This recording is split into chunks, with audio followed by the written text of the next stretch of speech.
Hi, this is Kelly. I'm a staff member at Thomas Crane Public Library. My pick for today is a documentary called Intelligent Lives. This film examines how we define intelligence. It highlights how society relies on intelligence testing as a gateway to personal and professional opportunities, and how such methods have limitations that foster a culture of discrimination and exclusion. Intelligence testing contributes to a growing divide, not only awarding those who test well, but also marginalizing those who don't. This documentary profiles three trailblazing individuals with intellectual disabilities who seek to challenge how society perceives intelligence. Micah, Nair, and Naomi each possess intellectual disabilities that include autism and Down syndrome. This documentary explores innovative ways to spotlight their talents and skills, which requires dismantling previous notions of intelligence.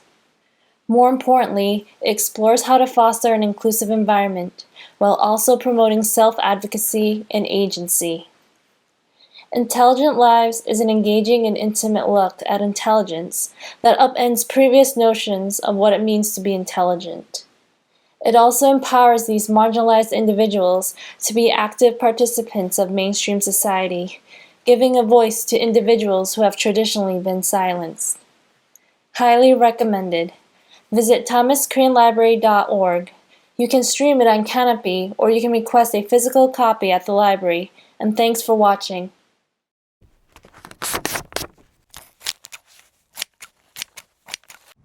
Welcome.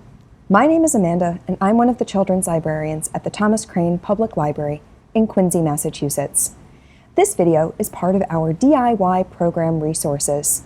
For more program resources, as well as live online children's programs, ebooks, streaming movies, music, TV, and much more, please check out thomascranelibrary.org. It's Bubble Day! Okay, so we can't have our usual big bubble bash on the library front lawn. But there's no reason why you can't do some bubble science in your own home. We do recommend that this year you keep your bubbles inside, in a bathroom, in the kitchen, or in a screened-in porch. This is so that you're not spreading your breath inside those bubbles all over the neighborhood. I'm going to make some bubbles right here in the library. To do some bubble science, we're going to need some simple materials. First, you're going to need a container to hold your bubble solution. Then, you're going to need some water and some soap. We recommend the sort of dish soap that you would use to wash dishes by hand. Then you're going to need some things to blow bubbles with. I'm going to use a straw, some cotton string, and my own 2 hands. Let's get everything together and get started. Here you can see the bubble solution I made earlier today.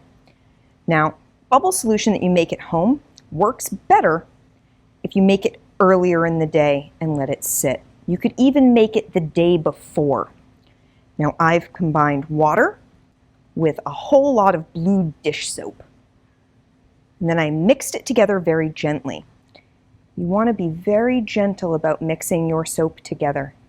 You don't want to mix it together really hard and end up with lots of suds, because then you're using up all of your soap. So you want to mix it very slowly and carefully. Then, let it sit. It's even better if you can let it sit somewhere warm and let it heat up a little bit. Bubble solution will work better warm than cold. This is about room temperature right now. Now, you can see I have a piece of cotton string. You want cotton instead of nylon or any synthetics, because cotton will absorb the bubble solution better. And you can see I have a whole lot of bubble film in my cotton string.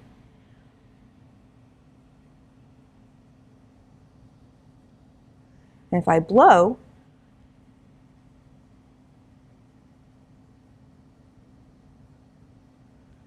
I made a bubble tunnel.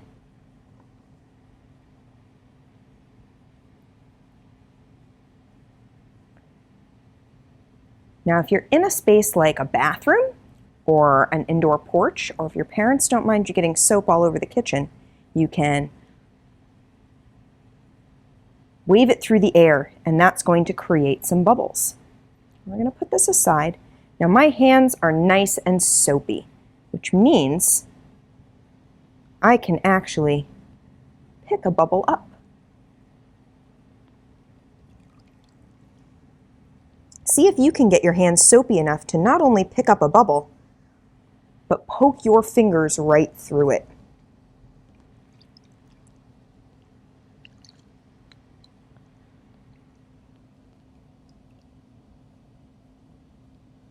Now you can see my hands can make bubbles too.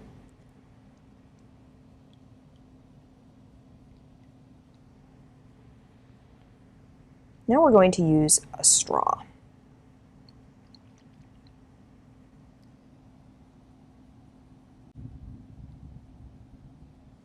Now I've made 3 bubbles together. Now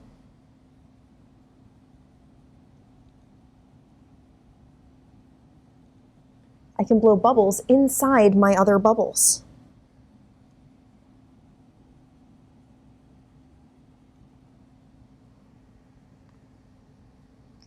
Now when you look at your bubbles and you see where they're meeting, a bubble is a sphere. It's a big round circle all by itself. But when you put multiple bubbles together, eventually they'll join.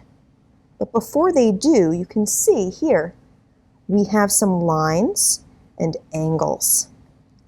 Explore shapes with your bubbles. Bubbles are a great way to play with shapes. Try blowing bubbles through something that has square holes or triangular holes. Will that make a difference in what shape the bubble is? You'll just have to see. Now let's try making a nice big bubble and see what we can do with it.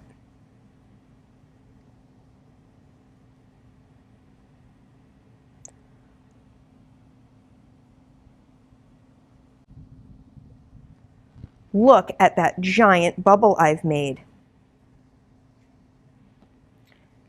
Now your bubbles may pop. That's the nature of bubbles. That happens.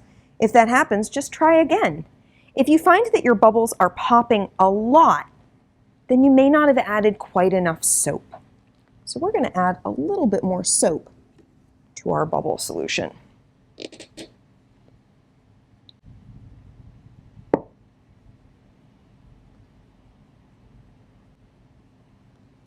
You may see online, if you look up bubble solution recipes, recipes that recommend things like glycerin or cornstarch or corn syrup. I don't recommend them. See how I'm stirring my bubble solution nice and slow? I'm still getting bubbles on top of it, but not as many as if I splashed around. Splashing can be fun too, but it's not what we're trying to do with our bubbles right this second. So now that I've made my bubble solution a little soapier, let's try this again. This time I'm going to double up. See, I even still have enough bubble solution on this. You can still see it. That's why cotton string is the best. Now I was saying, you're going to find bubble solution recipes online that recommend all sorts of extra things to add in. I found that they don't really make that much of a difference. With glycerin, you would have to add so much glycerin that it's not worth trying. And with cornstarch, I've found it actually makes a bigger mess than regular bubble solution does. Bubble solution is just soap. You can wash that away. Bubble solution with cornstarch, well, when the bubbles pop, what happens to the cornstarch? It ends up everywhere. Corn syrup is very similar, except it just leaves everything it touches sticky. So I just stick with soap.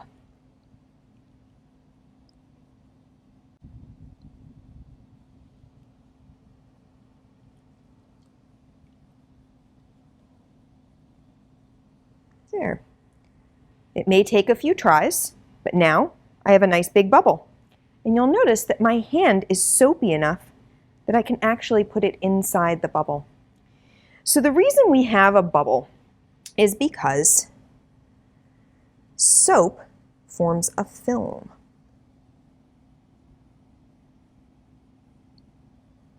See how I've made some bubbles inside bubbles?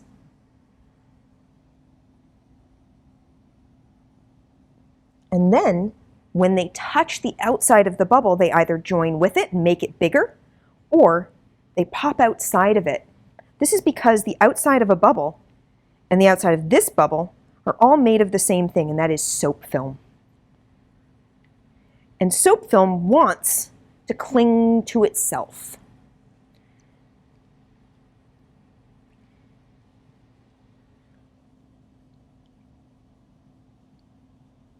Look at that big bubble I made just with my hands. Now, the other cool thing you can explore with bubbles is colors. You may not be able to see it that well on camera, but if you've ever looked at a bubble, you'll notice that bubbles have all sorts of colors on them. Now, I'm making bubbles using bubble solution that I made with blue soap. The bubble solution itself is blue. Are my bubbles blue too?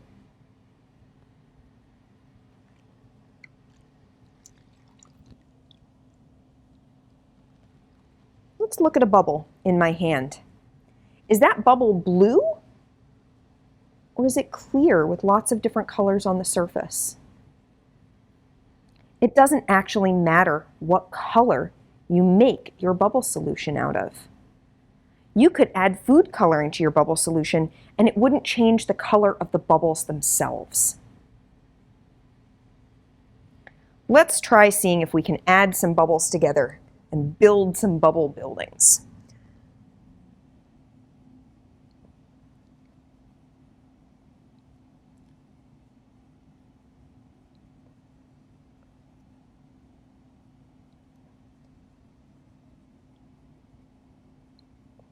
Now I'm trying to blow enough bubbles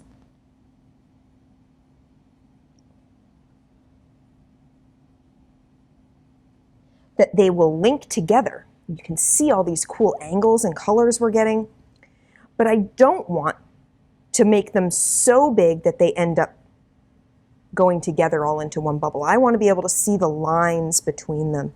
And you can see here, I have 1, 2, 3, 4. Ooh, that just happened. That happens with bubbles. 1, 2, 3, 4, 5 bubbles. There we go. 5 more bubbles again. 1, 2, 3, 4, 5. And the shape it made in the middle is a pentagon. I could do 6 bubbles on the outside and 1 on the middle and get a hexagon. Try playing with shapes with bubbles and see what you can build. Thanks for joining, and we'll see you next time.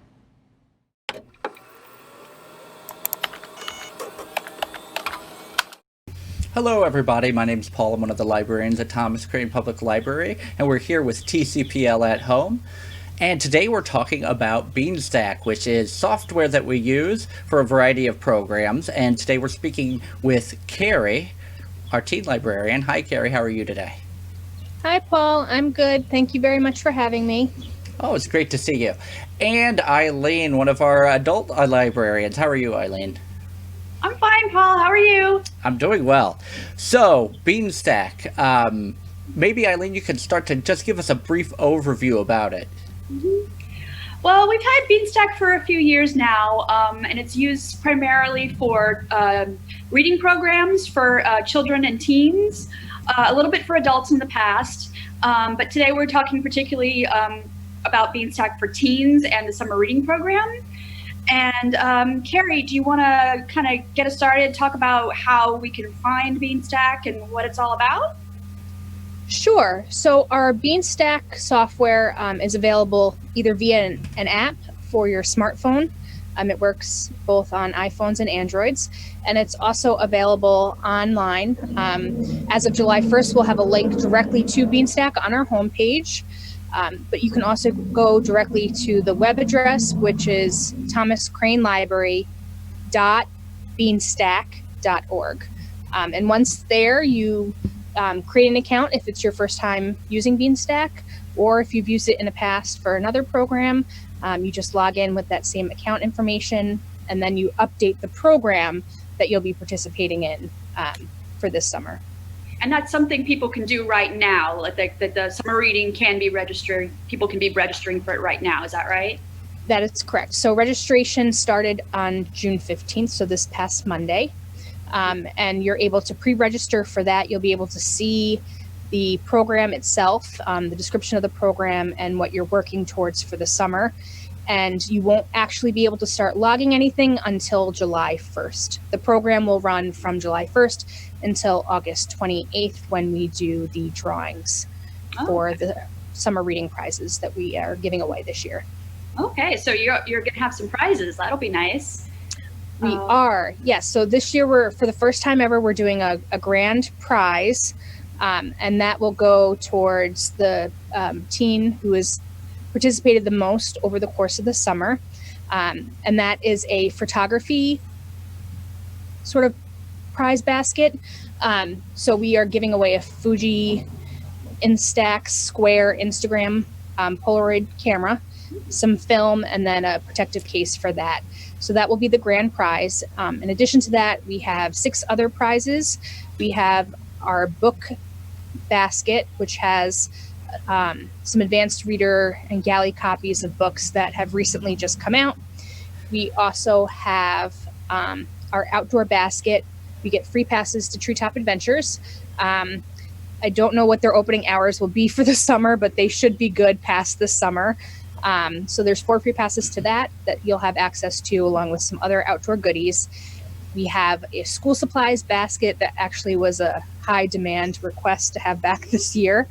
So we have a school supplies with everything that you need for school in September. We will also have an art basket. And then newly added this year is our cooking and baking basket. So in there will be a cookbook and a baking book with some recipes, and then some basic starter tools that you need to get started in either category. So a lot of really good stuff this year that you're going to be working on over the course of the summer, accumulating your tickets for. Very cool. So I've never used Beanstack ever. And I think, Eileen, you've used it a little bit. So I think maybe this would be a great time for Carrie to give us a little demonstration. Maybe share your screen and show everyone how to sign up and just some of the ins and outs about using Beanstack. Sure. So I'm going to go ahead and share my screen.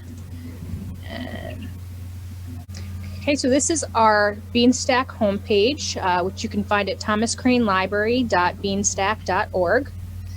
If you're registering for the very first time, you want to go where it says register an individual or family. If you're returning to Beanstack, then you want to click on sign in. So today we're going to first go through registering a patron for the first time. So if you just click on that link and you want to register yourself, because hopefully if you're a teenager, you should be okay to create your own account. And Paul, since you've never done this before, we're just going to make you a generic account. Yep.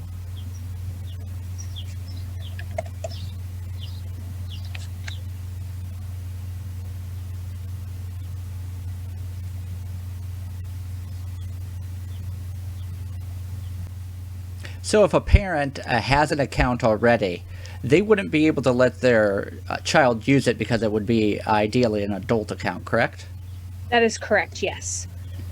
So when you register, you will only see the programs that are available to you. So let's say you're the parent and you made the account for yourself. It's only going to show you what programs are available for adults, which we don't have an adult summer reading program. In order to sign up for this program, you need to be within the right demographic. So you need to have an account that fits that criteria. For teens, we actually use grades. So if you're entering grade 7 in September or up to grade 12, you're eligible for the teen program. The children's program does babies to age 12. So there's a little overlap if you're a 12th grader going into a 12-year-old, going into 7th grade. you can actually sign up for both programs. So we're just going to make you a 15-year-old Quincy High resident, or student rather. Okay, and you notice that the only thing that this requires is your age. Okay, so you can see here that you actually just unlocked your very first badge. This is your registration badge. And from there, it says, would you like to add a child? No, because you are the reader, so you don't need to do that. Now it says you're all set up. And so this is what you see when you log in. Up at the top, you have your challenge badges. And you've got your points badges, and then your activity badges. And then lastly, the ticket drawings. And this is right now, we only have a couple of the baskets up. All the baskets will be in and available for you, but we're going to show you today how you can check off that you've completed some of these activities, earn your raffle tickets, and then enter them into the drawings. So everything for the teen program actually happens in the activity badges. If you click on here, you'll see that there are 24 activities that you can read, right? All you have to do is check off that you've read a book, and then if you give me one thing that you liked or didn't like about the book. So I am going to pick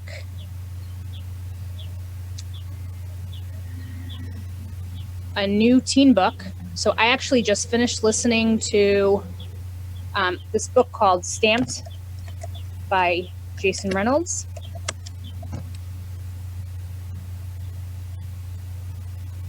And I listened to the audio.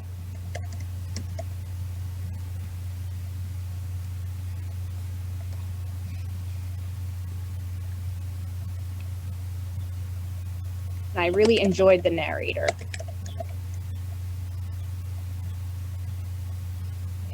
That's all you have to do. Once you do that, you can check off that you've completed it, and I've earned my first point. So it tells you that you've earned a raffle ticket here, and you can enter a drawing. So I can go ahead and I can enter that ticket in this exact moment, or I can wait and save them all up and then enter them all in at the end of the summer. I'm going to enter a drawing now, and I really, really, really want that photography grand prize. So I'm just going to go ahead and enter my ticket in. And it shows you that you have just entered a ticket, and I've only accumulated one, so I have 0 tickets left to enter. If I had 15 tickets up to this point, then I would go ahead and enter them all in, or it would say I had 14 left. So that is how you do the reading component. For the program attendance, all you have to do is go to the Teen Summer Reading Activities checklist. In here, you're going to see all of the programs that we have, and all you have to do is check off that you attended. Here's the thing I would like to point out. I take attendance at all the programs that we have. So if you haven't attended the program and you check it off, I will notice, and I will deactivate that badge for you. So there's no trying to trick the system here. You do actually have to attend the program in order to get credit, but that is all you have to do to just show that you have signed up for a program. Honesty remains the best policy. It does indeed. So I had a question. Sure, Eileen. So in other programs that I participated in, I've noticed there's like an activity track separate from programs. Is that something that you are doing, or is it just programs in the activity badges area? Yep. So it's just the reading component, which is the summer reading bingo card. And that has the 24 different categories to read. So that's one activity track. And the other activity track are the virtual programs that you can attend. And we're doing all of our programs online.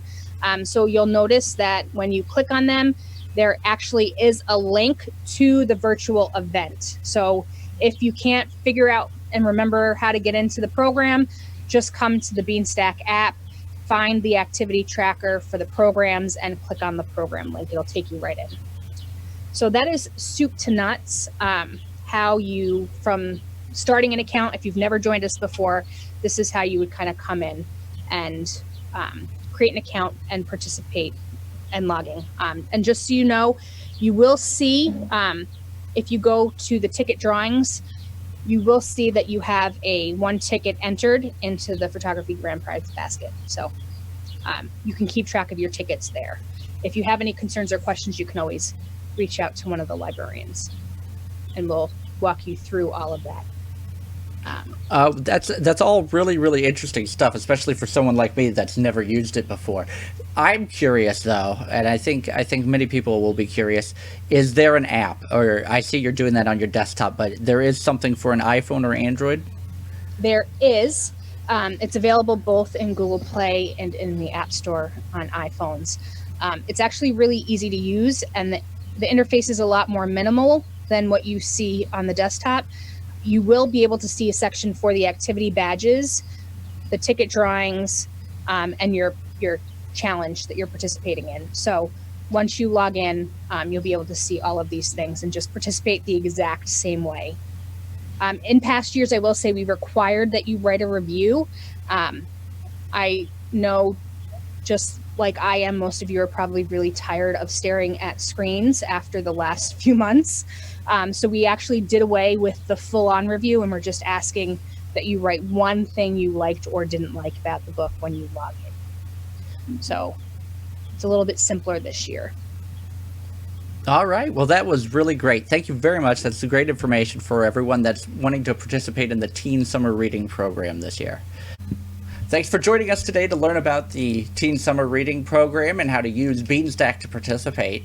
If you have any questions for us at Thomas Crane Public Library, you can call us at 617-376-1102.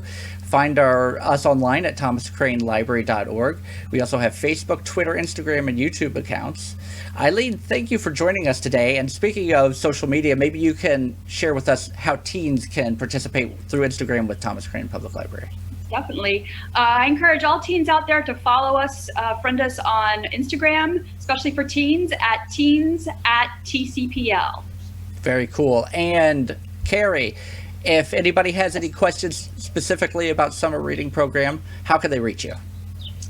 So email would probably be the most effective right now, and that is kdarcy, DARCY, @ocln.org. Or if you follow that Teens at TCPL Instagram account, you can just direct message me there and I will get back to you as soon as I can. Oh, awesome. Very cool. Well, we look forward to you all participating, and we'll see you in Beanstack.